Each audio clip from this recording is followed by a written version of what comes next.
This is Pav Bamber here for PSP Sports. I'm at the Anthony Joshua Dominic Brazil final press conference here at Sky Studios. We've got the knowledge from Sky Sports, Spencer Fearon. How you doing, bro? You all right? Yeah, I'm blessed, highly favoured. Thanks for giving me your time. You know what I mean? That's cool, man. No problem anytime. So, Spencer, what do you make of today's final press conference here? What do you make of both fighters mentally? How do you think they're looking and feeling? I don't know. I think, like, both guys are up for this. They're being very cordial with each other, very polite with each other. We know this is going to change come Saturday, but they have been. I think game knows game.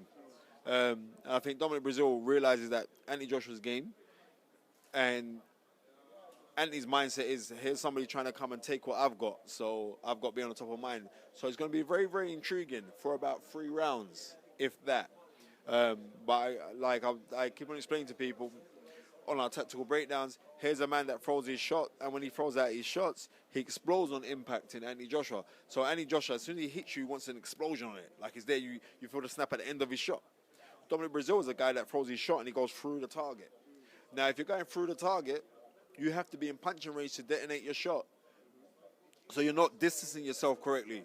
Anthony Joshua knows distance, and he has the better time, and he's got a quicker quick fiber muscles in him. You can see he's an Adonis-looking man, but he's very, very athletic.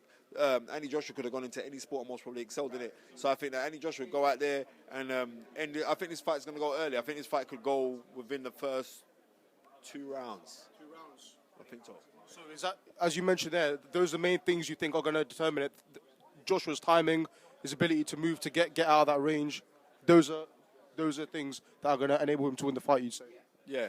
He's the better of the two. He throws the more compelling punches. He's a more skilled. All right, so we're back here with Spencer Fearon. So yeah, you were just explaining the factors that are going to determine the Joshua Brazil fight, Joshua's timing, and so on and so forth. Please expand. Yeah, I think this fight's about timing. Because they're both big guys. Anthony Joshua brings a little bit more to the table than what Brazil does, and they're both relative babies in the game. So they both came into this game pretty early, but Anthony Joshua is the one that has excelled. He's excelled better. He's the man right now. And in this fight here, I'd have it down to the guy who triggers the shot better, and that's going to be Anthony Joshua. Anthony Joshua's the guy who triggers the shot by he explodes on impact. Dominic Brazil tries to punch through the target. Very reminiscent, everyone, oh, you're going back on these history talks now, but it's true. Very, very reminiscent to when Joe Frazier's first title defense against Miguel Ramos, who was the Mexican champion in 1968. If you look at Dominic Brazil's body type, he's very, very similar to this guy. I think like he could be the reincarnation of this guy, and he was a guy who was punching through targets as well, but he punched through targets and he actually hurt Joe Frazier, but Joe Frazier still stopped him, vicious left hook. But that's another story. But with Anthony Joshua explodes on impact with everything that he throws out. Right there, Johnny Nelson. Right, so on everything that he does, he explodes on impact, and he's the guy who's got the more girth of the two of them. So I got Anthony Joshua winning this fight in the first 3 rounds. Don't be surprised if it don't go 2 rounds, but I'm going Anthony Joshua big on this fight. Sure. Yeah. Of course, I've got to ask you, as you just said there, you're giving your prediction 3 rounds for Joshua. Who do you think's going to win the Tyson Fury Vladimir Klitschko rematch, Spencer? Tyson Fury Vladimir Klitschko. I got Tyson Fury winning by 9th round stoppage. Seriously, you got to think.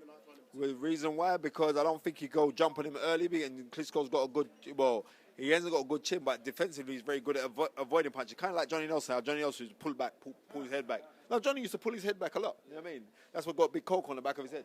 So if we look on someone like what Klitschko brings to the table now, I don't think he's going to bring anything better than what he did last time. And remember, you're dealing with someone like Tyson Fury who believes that he's won already, who's unconventional, but has got a massive, massive heart. Right, he's got heart. And I think that also, like, don't get twisted. Anthony Joshua, my boy, everyone knows this, right? But we should also get behind Tyson Fury. Because what I'm seeing now in Tyson Fury, and people are going to think I'm crazy, Tyson Fury is like a young Ali because he's anti-establishment, right? Then in later life, Muhammad Ali morphed into like what Anthony Joshua is being based on right now. So we got to find it somewhere in the middle. So if we find it somewhere in the middle now, we're gonna have like more respect for Tyson Fury. But Tyson Fury should be respected. The guy beat the guy who was the lineal champion. All the credit in the world should be given to him. I've got to ask you briefly on the undercard, Spencer. Groves Murray, great fight, isn't it? Great fight that. It is a very good fight, but I'm looking at Groves is a guy that starts early. And as he starts early, he starts to slow down. And if you look on somebody like a Martin Murray, he starts late and then starts to come into the fight. And off of the back of that, I think that I got Murray winning this fight on a split decision points. Yeah, Murray split decision points. Yeah. AJ in there. Well, obviously AJ here now as well. Big man himself. Looks in great shape, doesn't he, Spencer? Yes, he does. I think we'll wrap up for there. I think we're gonna try and get away with Anthony Joshua now. So thanks for your time, Spence. All the best. Thank you very much. Cheers. Thank you.